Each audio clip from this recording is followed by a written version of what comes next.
So how do we actually do problems with this information? Well, we start with an isolated system. So an isolated system, this is just the definition. As I said, a system is whatever you choose it to be. So in the case of this ball, this is our system, okay? What we mean by an isolated system is no energy crosses the system boundary. So this is after we put energy into the system, then we isolate it, and we're assuming we're not gaining or losing any energy into our system, okay? What is an example of a system boundary? So if this is your ball, the system boundary would just be the outside of the ball. So the confines of the ball, so if it was bigger and different? Yeah, you define the boundary. So if you say the boundary is the edge of the ball, then that's where the boundary is. Okay. If you want to like have a system that includes two things, you'd have like ball and phone. And that would mean like everything outside of the ball and phone is the environment. So the boundary would just be the surface of the ball and phone. Okay. So here's our system. Inside your system, you will have both kinetic energy, potential energy, and internal energy. Internal energy is usually thermal energy. It's the energy of like the microscopic parts of the system. So for instance, if you have heat, right, that's going to be internal energy. Okay. So here's our system boundary. And if we know that there's nothing crossing the boundary, there's nothing going out, there's nothing coming in, then we can say our change in energy of our system is zero. Okay, this is our simplest case because in a lot of cases there is energy coming into a system or leaving it, depending on how you define it. But we're going to start with this one because it's the simplest. Okay, so since we have these two types of mechanical energy, if we have zero change in energy, that means our change in kinetic energy plus our change in potential energy also has to be zero. Okay, so this is for certain systems. And when we say certain systems, the best way when you're doing problems to understand if total mechanical energy is conserved is to check the wording to see if there's any friction or collisions. If you have friction or collisions, then you don't have a situation where the change in mechanical energy is zero. And why is that? What happens if there's friction? You lose energy to what? Probably heat and sound, right? So if you like, have you ever heard if you're slammed on your brakes? What happens when you slam on your brakes? If you're going pretty fast and you slam on your brakes, you skid, right? Is there sound? Usually there's a sound. If you touch your tires after, what are they going to feel? They should be hot, right? So if you have friction, you're going to lose energy to heat and sound. If you have a collision, you're going to lose energy to heat and sound. Now, the reason we try to avoid those when we're doing the simple model is it's usually harder to quantify how much energy you're losing to heat and sound. Like it's not something you can just be like, oh, we're 1 meter off the ground, so we can calculate this. Okay, you usually need more information to calculate that. So we're going to start with situations where the system is completely isolated and the total change in mechanical energy is zero, meaning there's no collisions, there's no friction. Okay, so just as a summary, these are our types of mechanical potential energy. And so let's talk about free fall, because we've already done free fall using force and kinematics. So what does this look like in terms of energy? Well, if you're dropping a ball, right, it's speeding up as it falls until you get to like terminal velocity. What that means is as it's falling, potential energy decreases, kinetic energy increases because it's going faster, but it's getting lower. So we're converting potential energy into kinetic energy. Okay. What we know about this is because it hasn't collided with anything. There's nobody doing work on it outside of gravity. Okay. And so that means total mechanical energy remains constant. And gravity is doing work on it. But remember, we'll talk about this in more detail later, but gravity is what we call a conservative force. Okay. Meaning you don't lose energy to heat and sound while gravity is working on something. Okay. So this is just another way to write conservation of energy. You can rearrange this because remember, K final minus K initial is just delta K, and U final minus U initial is delta U. So this is the same thing as writing delta U plus delta K equals 0. Okay, just so that it's not confusing. Just a little bit of algebra. So we're going to start with an example problem. So we have a pebble. It's dropped off a 180-meter tall cliff, and we want to know how fast is it going right before it hits the ground. And why are we probably asking about before it hits the ground? What happens when it hits the ground? Does it stop? Yeah, it loses energy. Why? It's a collision, right? So it loses energy to heat and sound. So as long as we look at this system before it hits the ground, it's got energy conservation, mechanical energy conservation, because there's nothing going out into the environment.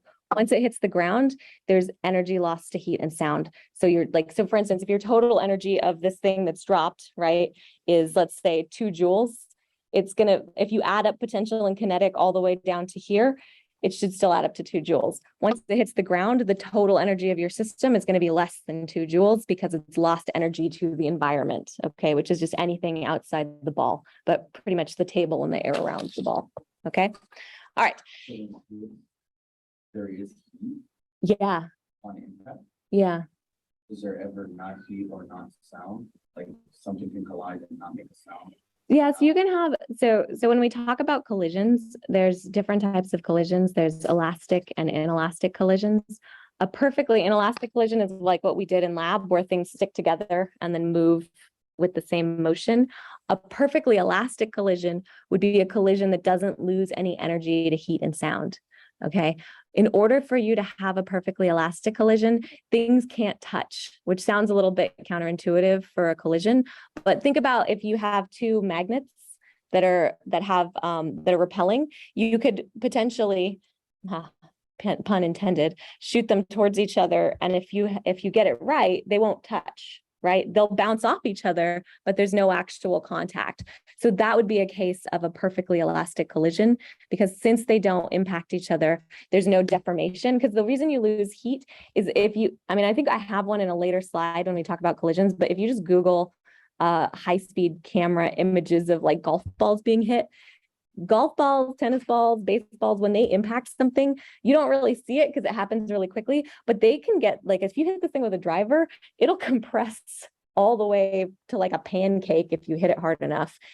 Golf balls are really springy. And so that deformation, what you're doing is you're like changing the chemical structure of parts of the golf ball, and that creates a lot of heat. Not like you're not gonna like heat up your house with it, but like it creates a noticeable amount of heat, and that heat leaves your system, okay? It also creates a lot of sound. And remember, sound, we haven't talked about it in this class, but we'll get there. It's a mechanical wave. So that means it's moving air particles towards your ears. And so that takes energy. So we lose, anytime you have an actual physical impact, then you're going to lose energy to heat and sound, okay? Yeah. So we have a pebble. We're dropping it off a 180-meter tall cliff. So what should we start with? A drawing, yes, a drawing. So here's our drawing. We'll call this our y-axis. And this is the ground. So we'll call this 0. This is our 180 meters. Okay. And we want to know how fast it's going right before it hits the ground. So let's put our pebble here. And then we'll put our pebble here. So this is your initial. Sorry. Here's your initial point. So initial, and this is final. Okay. What do we know about the speed? What's the starting speed? I might close the door so we don't have to hear crying babies. So our V initial is going to be 0, and then we need to know our V final, but it's probably bigger than 0. So this will be V final. Okay. We also know our initial and final position. So what equation do we want to use?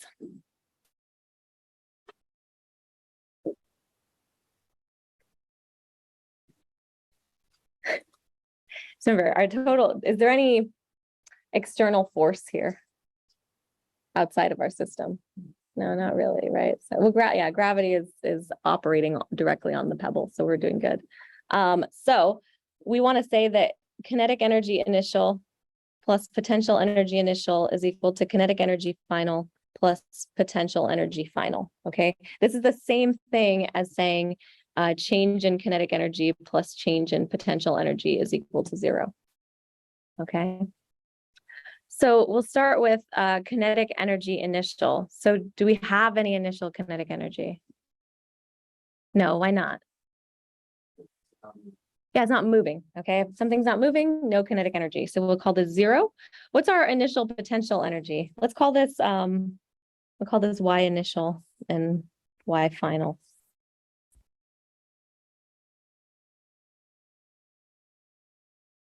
What kind of potential energy are we dealing with here?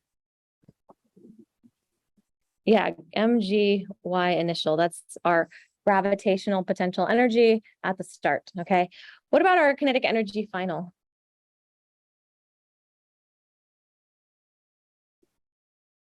What's the equation for kinetic energy?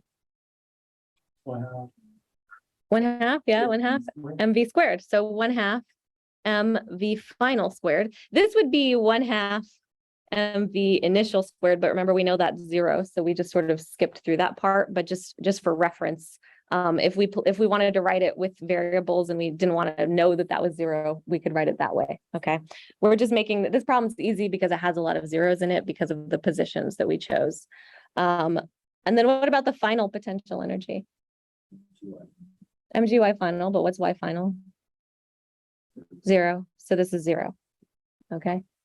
See, y final is 0. Okay. All right. What do we need to do now? Yeah, we'll cancel out the mass, but what are we trying to find?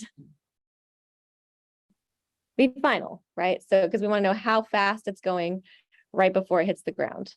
Okay, so we're solving this for V final. We'll start by canceling the mass. That's very, very wise. I'm just going to get rid of the zeros so it looks prettier.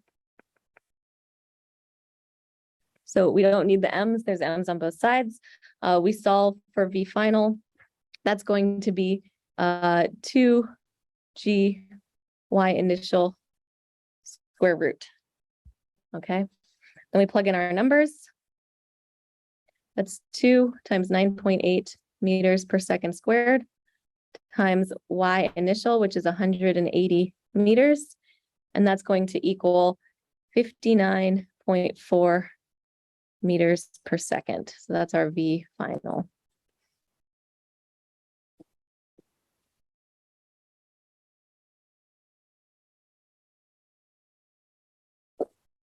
Okay, any questions about this? And just for reference, you can also start from this equation, right? You would just write it a little bit differently. It would give you the same thing. And do you want to see how that would look if we use that one? Yeah. Yeah, okay. So if we used this guy, I'm gonna just move this over.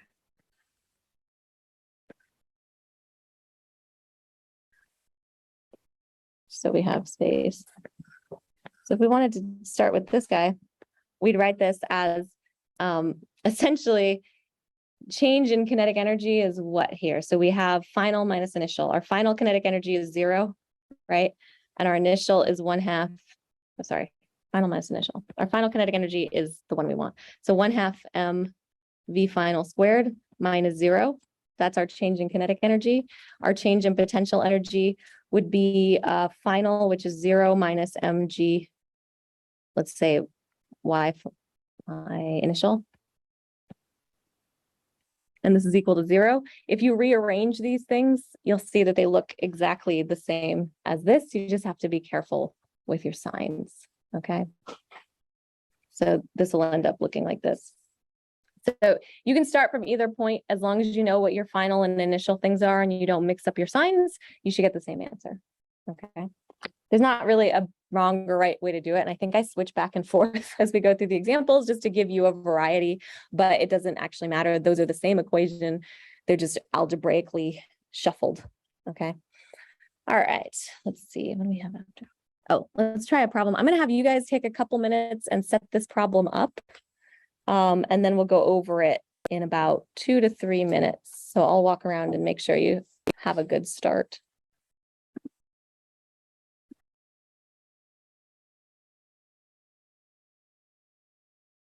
Okay, I'm gonna set this up. Would you like to set it up as K plus U or delta K plus delta U? K plus U. Okay, let's do K plus U. So we'll start by drawing the picture. And this picture looks kind of similar to the previous one. So we still start with a y-axis. Okay, that's Y. Here's the ground.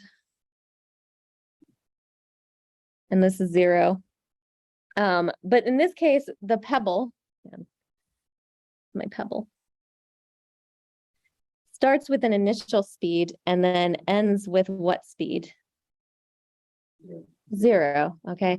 It's still 0 at the top, but remember now we've changed what initial and final is. So this is our initial in this case, and this is our final. So this will look remarkably similar to the previous equation, but it's pretty much just the backwards version of it. So remember, we start here with V initial is equal to 25 meters per second, and then we end here with V final is equal to 0. Okay. Our distances, well, this will now be Y final, which is what we're trying to solve for, because we want to know how high does the pebble go. So that's going to be a height. And so we set up our equation that's going to be conservation of mechanical energy says K initial plus U initial is equal to K final plus U final. Okay. So we look at our initial conditions over here and we say, okay, that's 1/2 mv initial squared plus what's our potential energy at the initial position? 0, because we're at 0. And then now our final kinetic energy, because we stop at the peak of our arc, is going to be 0 plus mgy final. Okay, so it's just the backwards version of what we did before, but now we're solving for y instead of v. So we set this up, get rid of the zeros, 1/2 mv initial squared is equal to mgy final. We can cross out our masses because they cancel, and then we solve for y final, which is going to be 1/2 v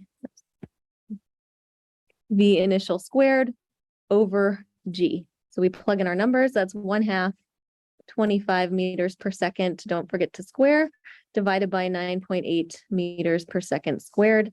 When we plug all this into a calculator, we get 31.9 meters. Okay, so that's our y final. Oops. Oh, that was weird. What? Thing has a mind of its own. Meters. Oh my gosh. Y final. So that is our answer. And this is the height. Okay. So really it's just about keeping track of what your initial state of your system is, and then what your final state of your system is, and then plugging it into the mechanical energy conservation equation. Okay, cool. Any questions about that? It seems like you guys this is pretty straightforward. Is this a lot easier than forces and kinematics? Yeah, you could solve this with kinematics, right? You have an initial and final velocity. You could solve for distance. It's still doable, and it'll give you the same equation pretty much. This is just easier to set up. Okay, so let's see. Okay, yeah.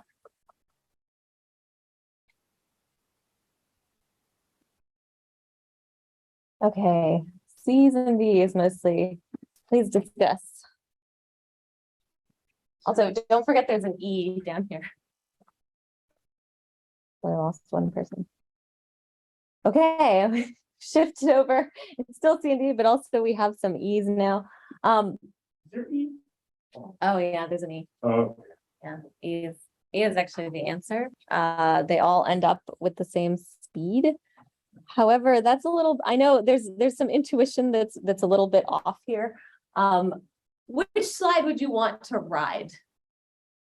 D. C. Are you like suffering some mental health issues? Just want to hurt yourself. C is probably the most pleasant. Why? Because it looks like a slide. There's a lot more shapes. Slides are shaped like this, and the reason for that is even though you're going the same speed, remember, part of the reason we still use force in kinematics is we lose a lot of information when we do energy conservation. Yes, you're going the same speed, but going like 10 miles per hour straight into the ground is much different than being launched out at 10 miles per hour for your like health and well-being. Okay, so all of these speeds will be the same, but the amount of time you spend on the slide will be different. So the accelerations will be different, which will change your physical experience. The components of your speed at the end matter a lot. Like the more you have in the X direction and the less you have in the negative Y direction, the happier you're probably going to be, unless you really want to get hurt. Okay. So like these are unpleasant because they don't curve. So you're just going to like smack into the ground. You'll smack into the ground slightly less hard. This one will take longer. This one will be faster. This one will probably be fastest because it's kind of just dumping you off the slide. But this one will be the most comfortable, and all of them have the same speed, but they all have different accelerations, they all have different times, and they all have different components of speed at the end, okay? So it does matter which direction you're going, which is why we have vectors that talk about velocity. Speed only tells you how fast you're going, okay? So if you clock a child, hopefully don't put a child on these. If you clock a person or a ball going down all of these ramps, they're all going to have the same speed at the end, but the direction, how they get to that speed and all of that are going to be different. Yes. Well, we could do the math, right? So these all start at the same height. So they start with the same potential energy, mgh. It looks just like those last two problems we just did.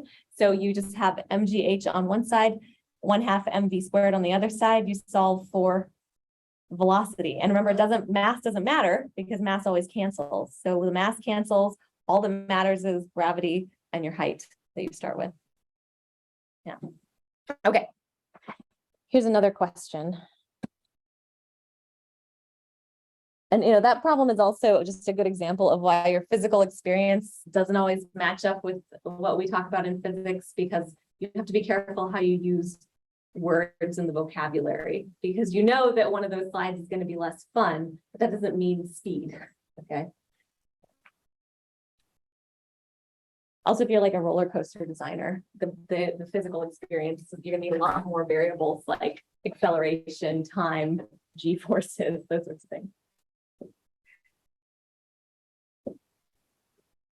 Is there like a roller coaster that murders you? You like hit g-forces and just kill you instantly. It's a fun way to go. I know you guys like roller coasters. I'm scared of roller coasters. Only like 2 people. Okay. Oh.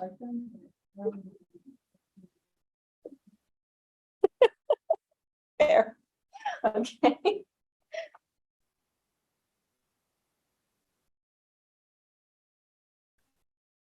Okay, we're mostly thinking B. Please discuss. We'll vote again.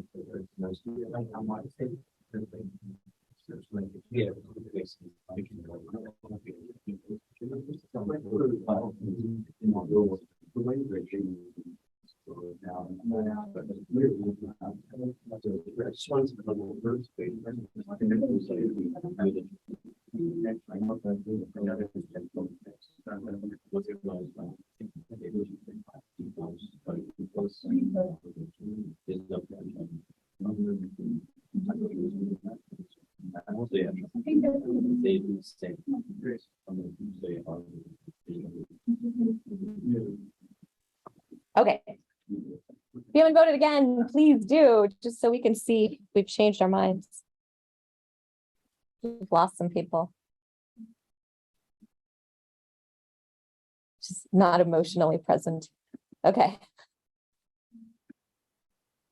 Mostly still B, a lot of B's in the chat. The answer is B. Okay. Now, in most situations, we have friction. So if friction were in play, where would we be? A. Okay. What would have to happen for you to get to C? Yeah, you need like a rocket powered block, right? Like you'd have to have something either pushing it or creating more force. So it would have to have an external force in order to get up to C. So remember, the way you want to think about this from a physics perspective is you have a particular gravitational potential energy here. That defines the amount of energy you have for your block, okay? And unless you have external forces, meaning friction or something pushing the block, it can only get to B because it has to conserve the mechanical energy in the system, okay? If you have friction, that means you're losing energy to heat and sound, and so you'll have less gravitational potential energy over here. And the only way to get to C is to add more work from the environment into the system, meaning an external force like you pushing it with your finger or like a motor or something, okay?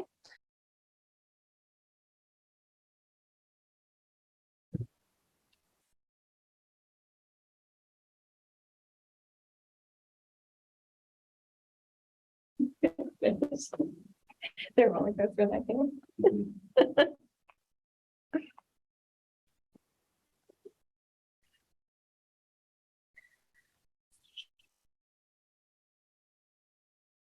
Okay, so first off, we've mostly been doing initial and final. How many points of like phases of this system are we dealing with here? Three, right? So we could call this, I don't know, call this 0 for like initial, okay? So that we can use that as a subscript. So our initial position, so y is 0 is equal to 100 meters, right? And our initial velocity is what? Yeah, that's 30 meters per second. So that's another annoying thing that we're going to have to deal with, right? Because before we always had a lot more zeros. There's no zeros to deal with here. Okay. At point A, we have YA, which is going to be 90 meters, and velocity at A, which we don't know. We're going to calculate. And then at point B, we have 30 meters and velocity B, which we don't know yet. Okay, so we want to figure out the speed at each point. So the speed of the cart at each point. And we're going to use these things. Okay, so what do we want to start out with? What equation? Actually, before we even get started, looking at these different positions, what do you expect to the speed at A to be? Because if we start at 30, is it going to be going faster or slower when you get to point A?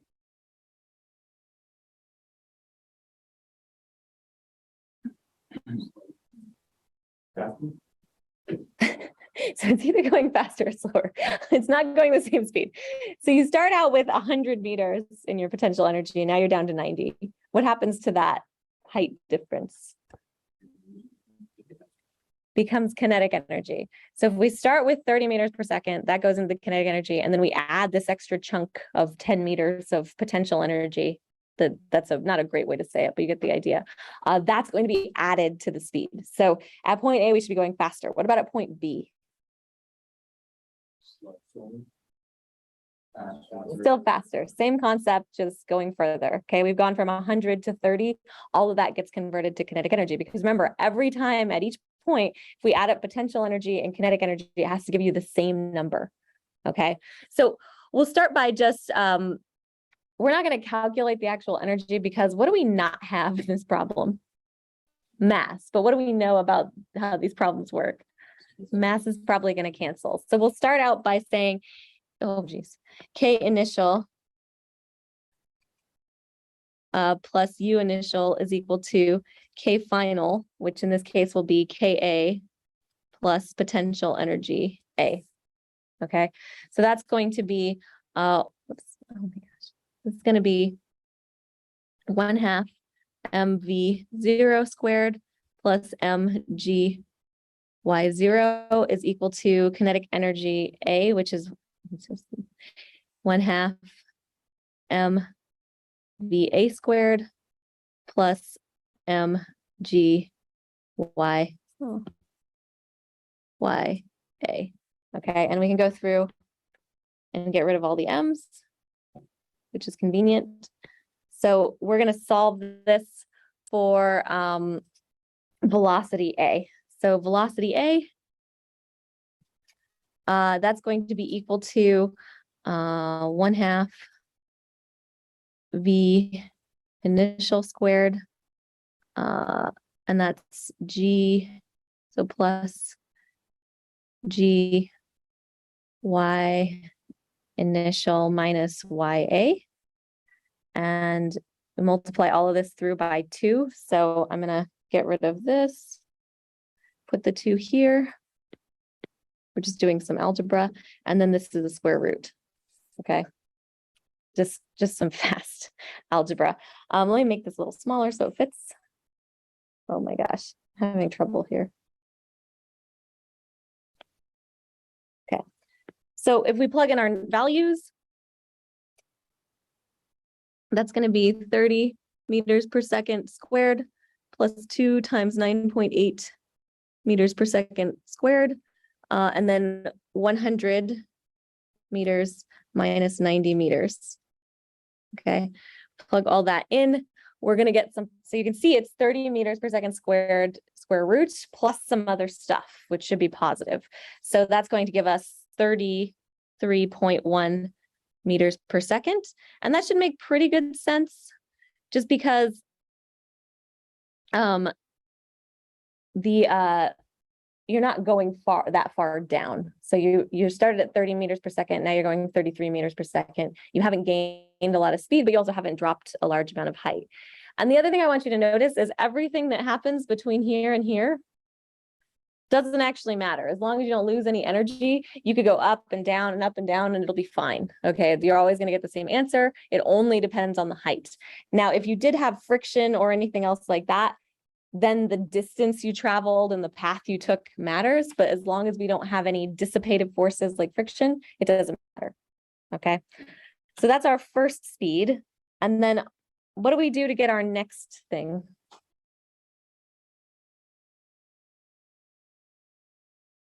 We still need to find this one, right?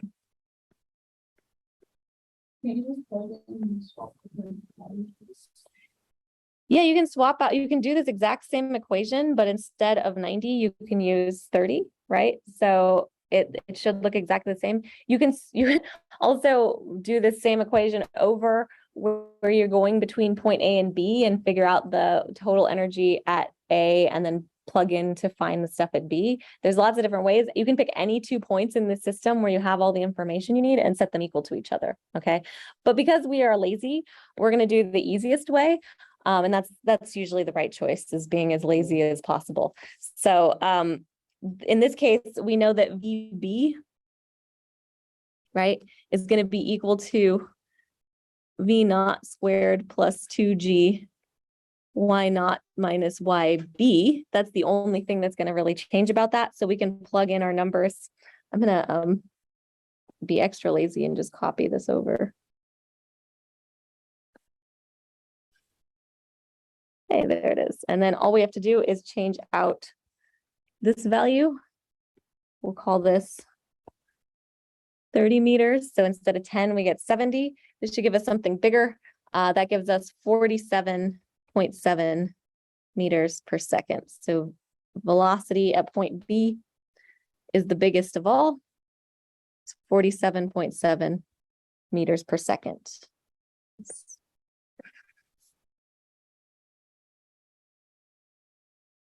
All right, any questions about this? So for all conservation of energy problems, you pick points in time in your system, you add up all of your energies, usually kinetic and potential mechanical energy, and then you set them equal to the other points in your system, okay? So initial and final is a good starting point, but you can pick any points in the system and add everything up at those points. The only thing that's really hard to keep track of is like, okay, all of this stuff is A, and then all of this stuff is B, and not mixing them up, okay? All right. Okay, I'll just do this as an example. So here we have, just to give it a spring example, because we haven't done one of those yet. What's the thing that's going to be really different with the spring example? What is not going to cancel if you have a spring? Mass, because you don't have mass in your spring potential energy, okay? So here we have a crate. It's got an initial kinetic energy because it starts with a speed of 4 meters per second until it collides with a spring of constant, spring constant 10 newtons per meter. And we want to know how far will the spring be compressed when the crate is brought to rest. Okay, so we have an initial situation. We're also going to have a final situation.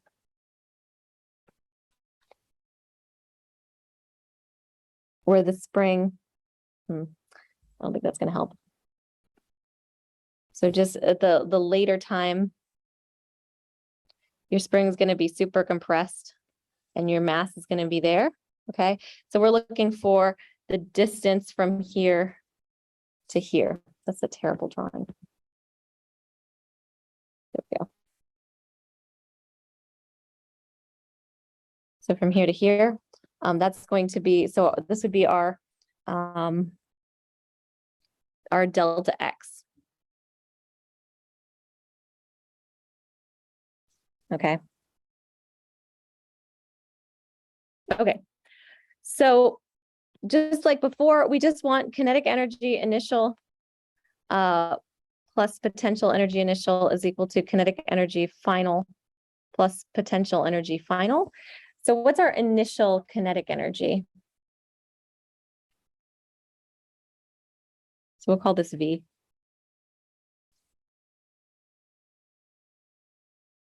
I'm gonna have mv squared where V is gonna be 4, right? So this is 1/2 mv squared. What's our initial potential energy? 0, right? Why is it 0?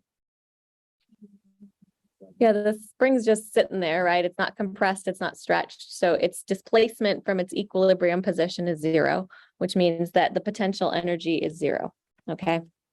What about our final kinetic energy? What do we know about the block here?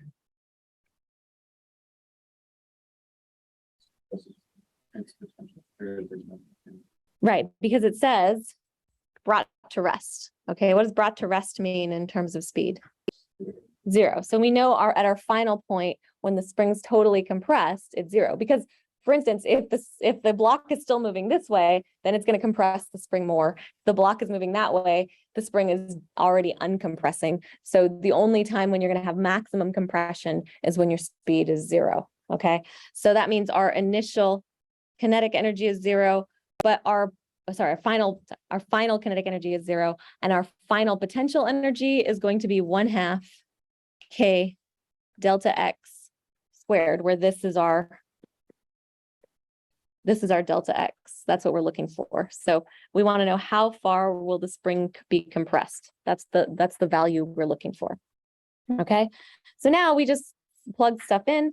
You can get rid of the halves.